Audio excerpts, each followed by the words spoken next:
Friday morning காலையில 4:30 மணிக்கெல்லாம் விளக்கேத்தி வச்சேன். 6 மணி வரைக்கும் வீட்ல விளக்கு எரிஞ்சுட்டு இருந்துச்சு. அதுக்கப்புறம் க்ளோஸ் பண்ணிட்டு, தேவேஷ்க்கு வந்து டோர்னமெண்ட் இருக்கிறதுனால இப்பலாம் ஒரு நாள் கூட சிலம்பம் கிளாஸ் மிஸ் பண்றதில்ல. நான் இன்னைக்கு தனியா நானே போயிடுறேன் அப்படின்னு சொல்லிட்டு சைக்கிள்ல வந்து கிளம்பிட்டான். அவன கீழ போய் விட்டுட்டு அதுக்கப்புறம் நான் மேல வந்தேன். வந்ததுக்கப்புறமா வழக்கம் போல சமையல் வேலை வந்து ஸ்டார்ட் பண்ணியாச்சு. இன்னைக்கு வந்து ஃப்ரிட்ஜ் கவர் வந்து வாங்கியிருந்தேன். அதனால ஃப்ரிட்ஜெல்லாம் கிளீன் பண்ணி அந்த வேலையுமே காலையில வந்து முடிச்சுட்டேன்.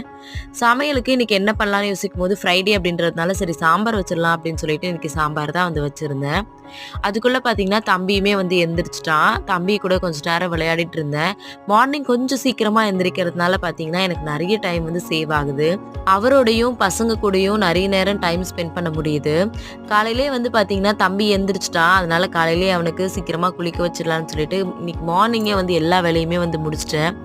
எனக்கு இன்னைக்கு மார்னிங் வந்து ரொம்ப ரொம்ப பாசிட்டிவா வந்து ஹேப்பியாவும் வந்து ஸ்டார்ட் ஆயிருக்கு. உங்களுக்கு எப்படி ஸ்டார்ட் ஆயிருக்குன்னு மறக்காம சொல்லுங்க. Thank you.